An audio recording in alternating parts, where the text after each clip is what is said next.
Hello. My name is Michael Lamaka Ijoma. The last few weeks in class, we've been having this conversation around gifts, and how important it is to really bring your gifts to fruition and what the successful gift manifestation is. Now, the Holy Book talks about gifts, and it says, your gifts will make room for you, and your gifts will bring you before great men. I don't know what your interpretation is, but it simply means your gift will make provision for you. Your gift will be very vital to your existence.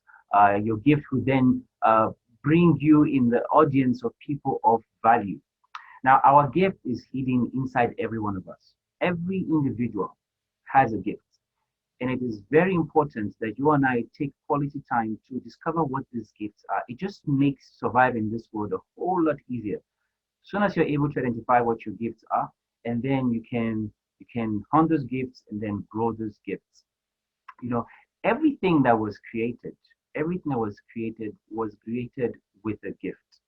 But just like the tree does not eat its fruit, your gift is not meant for just you alone. It's not just meant to benefit you, it's not just meant to prosper you, but also to impact those around you, to impact your colleagues, your friends, your family, your society, and even the nation at large. That's really why you come in with this gift. You know, your gift as well will attract attention. It will, attract people to you, good, bad, and ugly. You cannot really control all of that. But the responsibility really is on you to manage those relationships. As your gifts begin to manifest and begin to attract these people, they will all come with different intentions. Some to take you, some to take from you, and some to give you. It is now up to you to really, manage these gifts.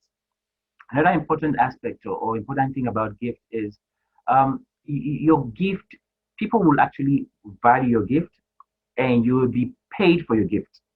You know, you'll be valued based on your gifts, and people will pay based on the value that they perceive or they get from your gift. Based on the value that your gift gives to other people, they are willing to exchange, you know, you know, payment for it. They're willing to pay for it. It is important. It is very important to know that gifts cannot be learned. Gifts cannot be learned. They must be discovered, and then they must be refined. So you cannot simply say, oh no, I'm learning a gift, I'm learning a gift. No, the gifts have to be discovered. And after discovering your gift, we then begin the process of refining it. Quickly, I'll chat about this entire gift process, what gift process really is about, and want to see, give some kind of structure. I think that makes sense. Your gift must firstly, in the gift process, your gift must first be in the right environment. I don't know what the right environment would mean to you. It could mean in the right country, the right village, the right working space, but most importantly, in the right relationship. Because the right environment will create the support structure that your gift needs to grow. So I've used the picture of a plant here. The right environment is the soil around it. As long as the soil is fertile, having other elements like water and nature come into being, and then you see this seed begin to grow. If you don't find yourself in the right environment, your gift will really, it will be choked. Hanging around the wrong people, people that do not speak the language that will prosper your gift, will either distract you, you'll be blind to the gifts that you even carry, and you find that a superstar will become a no star. A superstar being a no star just because the people around you have not helped you identify the gifts that you carry. Another thing about gifts is, soon as you're able to identify these gifts, soon as you begin to know, okay, this is what my gift is, these are the areas that I have this specialty in. It is important that in the growth process of your gifts that you begin to serve. You serve with your gifts. You use your gift to really serve. And I'm not talking about serving and being paid. Some of us grew up in the mosque, some grew up in the church, some grew up in the shrine, some grew up in, regardless of where you grew up. As soon as you identify what your gifts are, it is important that you test that gift by service. Just serving in voluntary space, you serve. At that point, you begin to expose your gift. You begin to expose your gift. Your gift at some point begins to mature. It begins to go through fire and testing. And at that point, yes, you're now certain that these are the areas that I have gifts are. They are not a fly by night emotion or excitement. These or this is truly what my gifts is in. Now, there's also a process. There's a process, and I've used a pathway, a gift pathway, how the trajectory of your gift growth. There's a path to it. Certain things that need to come into play. And for the sake of this conversation, I've chosen three. The first one is, as soon as you identify your gift, the first thing your gift needs to do for you to be successful is for your gift to be fruitful. Your gift needs to produce. Your gift needs to first, it needs to begin to edify people. That's what fruitful means. It begins to edify people, begins to bless people, begins to mean something to people, begins to add value to people. So if you're, for instance, you're a teacher and if that's your gift, as soon as you teach, your students go and they will always recount, always recall, always remember what their teacher said. And many of us are products of the gift of teaching. And that is how your gifts begin to produce. So a gift that is not producing, there's a problem with it. A gift that is not producing, that is just self-centered and only edifies you, it's problematic. So the question is, as you listen, begin to ask yourself, what areas are my gifts reproducing? What am I adding value to other people? Are they taking from my gifts and using it to better themselves? So that's one. Two, your gifts need to replenish. They need to replenish. I've used the picture of somebody who's refilling their cup. You need to find a platform, a place.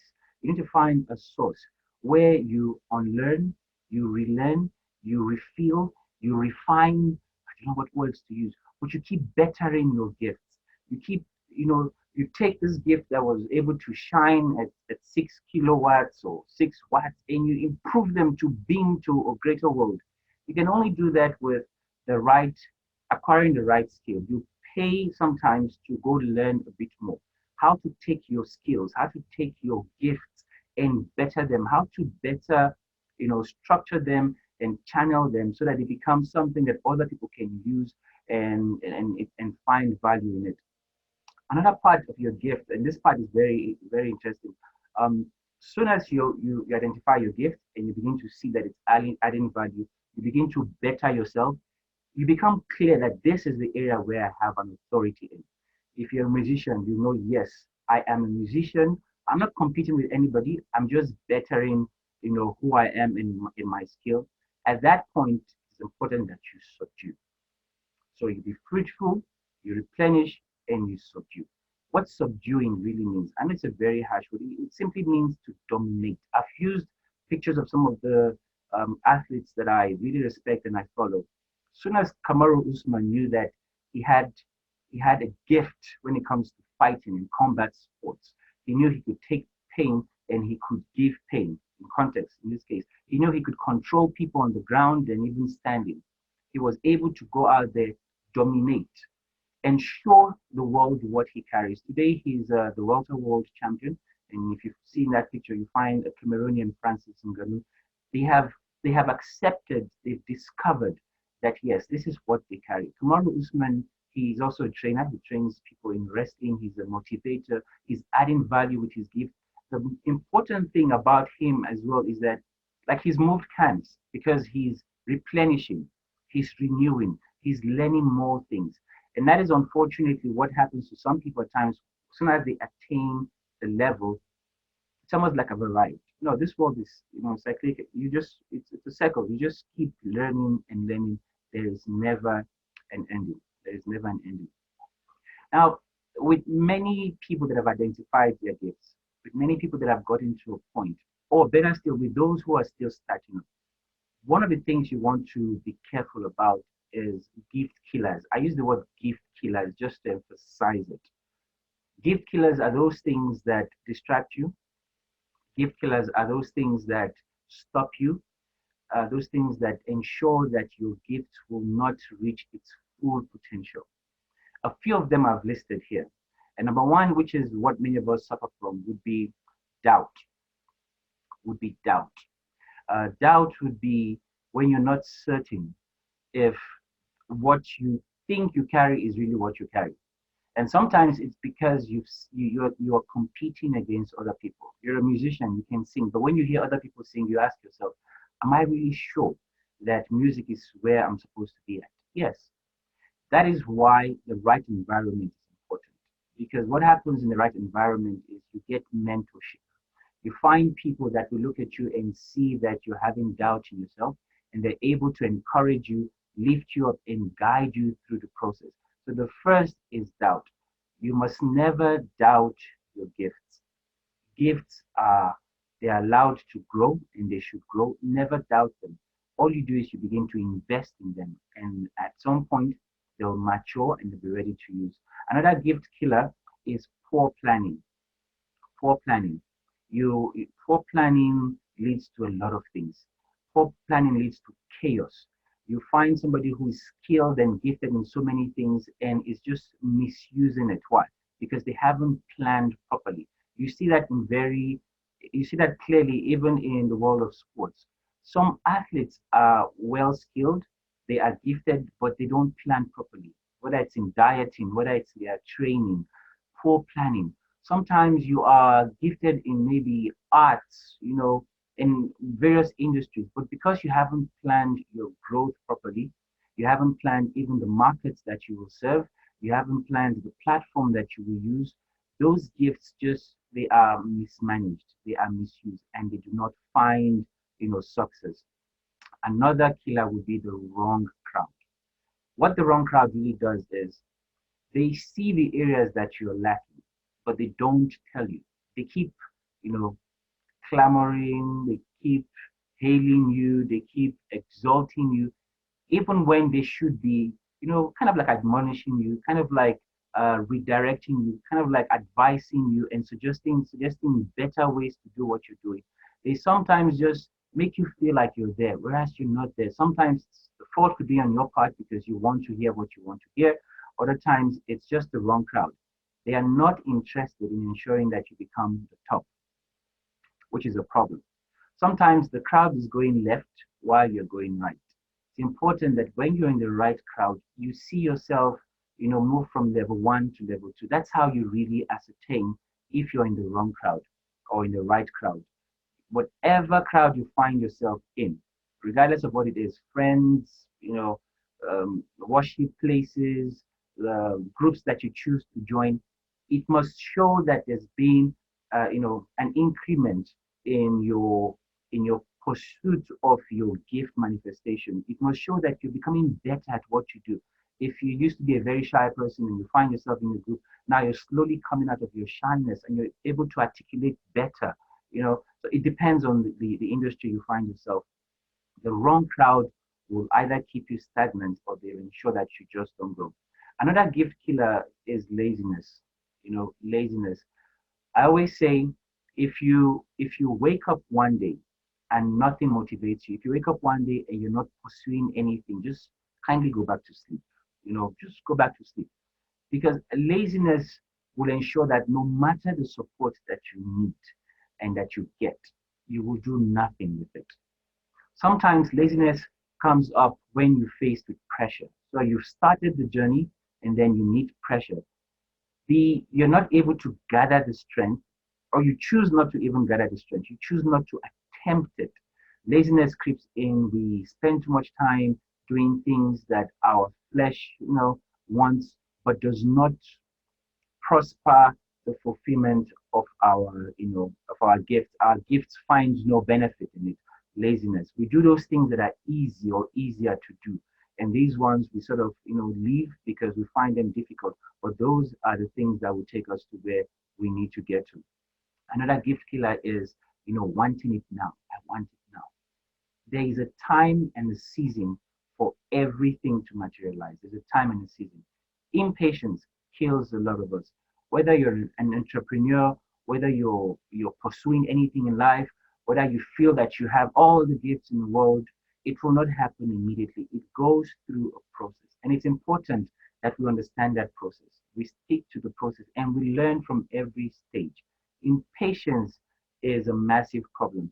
Impatience is the reason why we have amateur so-called professionals, we have incompetent so-called leaders because they haven't gone through the process. And when they're given the opportunity, we often see that they tend to fail. Another would be prayerlessness. Now, I don't know what you believe in. I don't know, what your spiritual foundation is. A prayerless person believes in nothing. Now, this is how I want to put it. Isn't it better that you know that you've done what you're supposed to do physically and that you have the backing of some spiritual force or some divine force? Prayer means that you've committed everything that you've done. So you've done the best that you can do, and then you've committed it to the hands of the Creator. I would feel, I would feel, I would have that much confidence or more confidence in myself if I'm able to pray and have the conviction that yes, I've done what I'm supposed to do physically, and then I have the backing of God Himself. So it's important that before we start, while we're in it, and after we've even gone through it, that prayer remains constant. Prayer remains constant. We always say prayer is the key because when we tap into the spiritual, we're able to see things from a spiritual dimension. One, it opens our eyes to what should be. Revelation comes.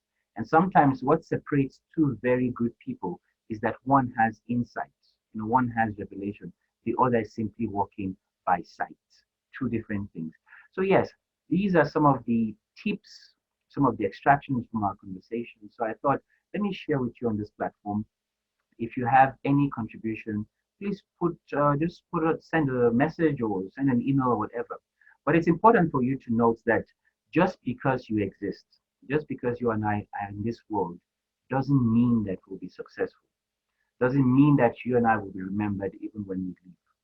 Those that will be remembered, those that will be successful, are those who spent time to discover what their gifts are. They spent time going through the process, and eventually the gift begins to manifest. I hope I added some value. Keep up. Bye.